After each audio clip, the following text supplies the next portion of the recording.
how to see recently played songs on Spotify.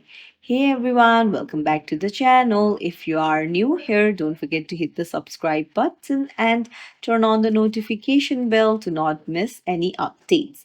So, in today's video, I'm going to show you how you can easily see your recently played songs on Spotify. Let's dive right in. Head over to your Spotify application. You need to go to your profile in the top left and just tap on it.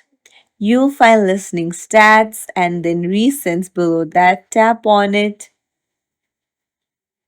and then there you can see your recently played songs. It's as simple as that. If you found this tutorial helpful, don't forget to like the video and subscribe to our channel for more tips and tricks. Thank you for watching. See you in the next video, everyone.